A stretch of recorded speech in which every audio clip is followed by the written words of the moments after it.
급하게 가고 있습니다. 다음 주 토요일.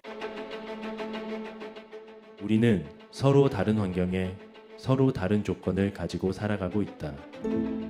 문화예술은 그것들을 하나로 만드는 힘이 있다고 생각한다. 걷지 말고 뛰어라. 자신을 사랑하라. 먼저 행동으로 옮기고 나서 말하라. 새 청년 예술인들의 이야기를 들어보자. 안녕하세요. 청년 예술인 소프라노 김다은입니다. 안녕하세요. 홍하늘입니다. 안녕하세요. 작곡가 이원희입니다.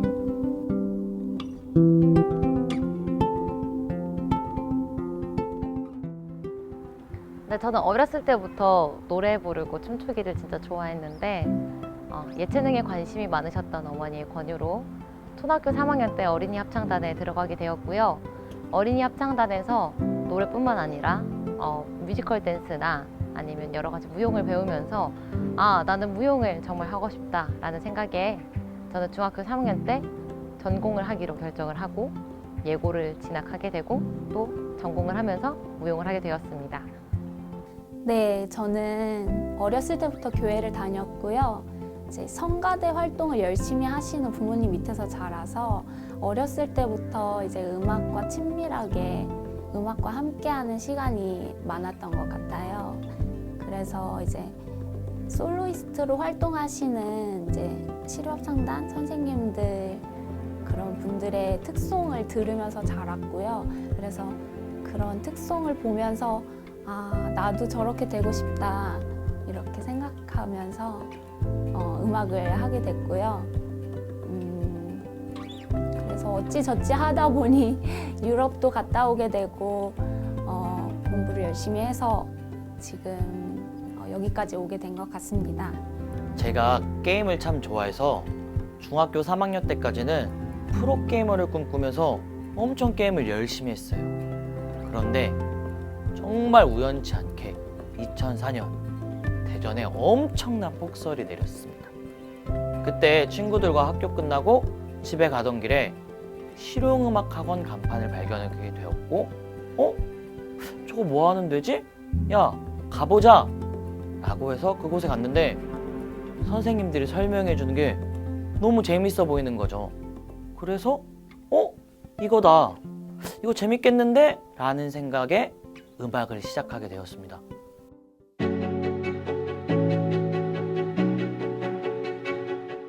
모든 예술인이 다 지원 사업에 지원을 받을 수 있는 것은 아닌 상황이고 특히 예산은 한정되어 있고 그런 경쟁 속에서 순수 예술을 지켜내기가 쉽지 않은 상황인 것 같습니다. 특히 경력 단절 예술인들은 그런 기회를 잡기가 다시 만들기가 참 어렵다고들 합니다. 그래서 이제 그런 분들을 위해서도 지원을 해주는 프로그램이 있으면 좋겠다고 생각을 하고 있고요. 또 저희가 이제 지원 사업을 받아서 이제 사업금을 가지고 사업을 진행하게 되는데 많은 분들이 생각하시기에 그러면은 꽤 풍족하게 활동을 할 수 있는 게 아니냐 이렇게 말씀을 하시는데 사실은 저희가 식사비, 차비 그다음에 이렇게 제외하고 나면 거의 자부담도 많이 들어가게 되고요. 그런 문제들이 있어서 사실은 언제까지 지원 사업만을 바라면서 이렇게 예술 활동을 할 수만은 없는 상황인 것 같습니다. 한국문화예술위원회와 지역문화재단을 통해서 굉장히 많은 지원 사업이 지금 이루어지고 있습니다. 저 같은 경우는 한 2년 전부터 많은 도움을 받고 있다고 생각을 하고 있습니다. 왜냐하면 매년 하나 정도의 지원 사업에 선정이 되어서 제가 평소에 하고 싶었던 옛날에 꿈꾸었던 그런 작품 활동을 매년 이어나가고 있기 때문에 굉장히 큰 부분에서 저는 도움을 받고 있다고 생각하는데요. 하지만 이렇게 매년 이런 지원 사업에 되기 위해서 노력하는 것이 굉장히 힘든 부분이 많아요. 그래서 현재 있는 이런 좋은 제도와 함께 예술가들 스스로가 좋은 컨텐츠를 만들기 위해서 노력한다면 앞으로 이런 지원 사업을 받는 청년, 중년, 그리고 원로 예술가들이 많아지면서 우리 예술가들에게 굉장히 좋은 일이 많이 벌어질 것 같아요. 네, 혜택을 받고 있다고 생각합니다. 저 또한 코로나 이후부터 저는 지원 사업을 3개째 진행하면서 공연 활동을 했고요. 주변 친구들이나 지인들만 봐도 다들 지원 사업으로 많이 활동하고 있습니다.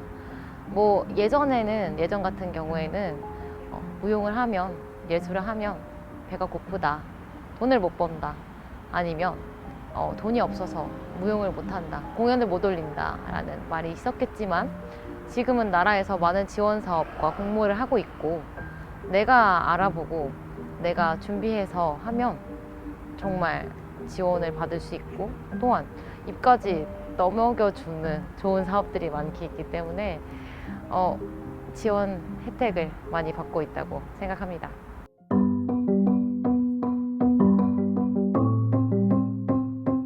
입학하고 나서 1학년 때, 1학년 때가 굉장히 저한테는 큰 슬럼프였습니다. 왜냐하면 저는 실용음악학원에서 작곡을 배우면서 말 그대로 실용음악에 대한 꿈을 가지고 대학에 왔는데 제가 생각했던 그런 음악을 배우지 않았거든요. 그러면서 굉장히 나는 뭐 하는 거지 라는 생각이 들면서 그런 슬럼프에 빠졌는데 정말 감사하게도 좋은 스승님을 만나서 열심히 공부하게 되었고 그렇게 되면서 제가 현재까지 음악을 즐겁게 할 수 있게 된 것 같아요. 네, 저는 무용에 대한 권태기는 사실 오지 않았습니다. 다행히도. 물론 저는 시기와 환경적으로 뭔가 무용을 못하게 되고 돈을 벌어야 되고 아니면 이제 부상의 이유로 제가 무용을 못하게 될 때도 있었지만 언제나 저는 무용이 하고 싶고 아직도 갈망하고 있기 때문에 무용에 대한 권태기는 아직 오지 않았고요.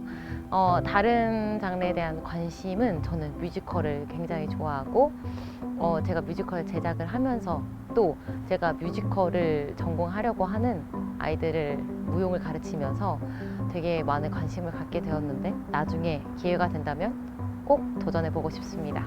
네, 예술하는 사람들에게 슬럼프란 뗄 수 없는 시련인 것 같아요. 저는 20대 때 슬럼프를 많이 겪으면서 많이 힘들었던 시간을 겪었는데 특히 이제 성악하는 그 발성에 대한 생각으로 많이 혼란스러워서 그것들이 저를 많이 괴롭혔고 좌절감도 많이 느끼게 했었는데요. 사실 지금도 많이 멘탈이 온전히 회복됐다고 할 수는 없는데요. 그래도 이제 생각을 바꿔먹고 내가 노래를 못해도 죽지 않는구나. 내가 꼭 노래를 엄청 잘해야 할 필요는 없구나. 노래를 못하면 창피하기는 해도 죽진 않는다. 그러니까 스트레스 받지 말자. 이렇게 좀 마음을 바꿔먹으면서 조금씩 극복해 나가고 있는 것 같습니다.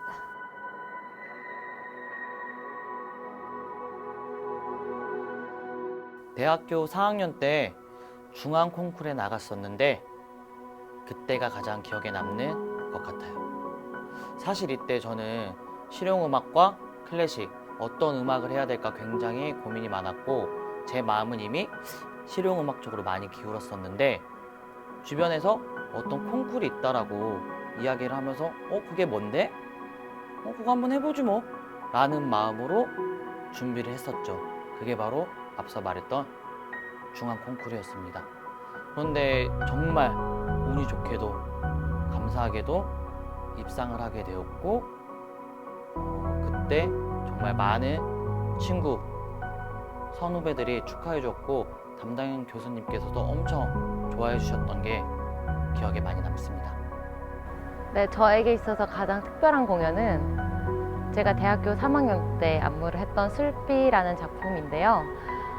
그때 작품을 제가 워낙 열심히 준비하기도 했고 또 그 작품이 1년 동안 여러 곳에서 이제 공연을 하게 되었는데 그 중에서도 생생 페스티벌이라는 전국에 있는 모든 무용가가 모여서 공연을 하는 그런 축제가 있는데 그 자리에 제가 최초로 재학생이 안무한 무대로 공연이 올라가게 되어서 굉장히 뜻깊고 또 저에게는 되게 도전적인 무대로서 기억에 많이 남습니다.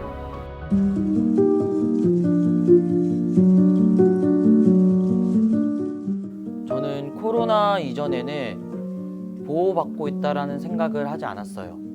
하지만 코로나가 시작되고 예술인 복지재단에서 시행하는 예술인 활동 증명서를 통해서 재난지원금을 쉽고 빠르게 받게 되면서 내가 국가로부터 보호를 받고 있구나라는 체감을 했던 것 같아요. 그리고 이 외에도 찾아보니까 예술인을 위한 대출도 있고 예술인 고용보험도 있고 그리고 예술인을 위한 심리상담도 이어지고 있더라고요. 이런 것들을 통해서 저는 국가가 예술가들을 위해서 노력하고 있다는 걸 많이 느꼈던 것 같습니다. 저는 사실 프리랜서 무용수로서 사실 나라에서 문화예술인으로서의 보호를 해준다라는 느낌은 사실 생각해 본 적은 없습니다. 물론 국립무용단이나 시립무용단이나 그분들은 이제 공무원이시고 사대보험도 되시고 여러 가지 보호를 받고 혜택을 받는다고 생각을 하지만 저도 물론 여러 가지 지원 사업으로서의 혜택은 받고 있다고는 생각하지만 내가 이렇게 힘들 때 아니면 어떤 부상을 당했을 때 어떤 작품을 하고 그런 작품에 대한 저작권이나 그런 문제가 발생했을 때 문화예술인으로서 내가 보호를 받는다거나의 생각은 해본 적이 없습니다. 물론 저는 그런 보호기관들이나 아니면 예술인들의 그런 어떤 복지를 위한 기관들은 잘 모르지만 주변 지인들이나 저의 상황을 고려해 보았을 때 저는 보호받는다고는 생각하지 않습니다.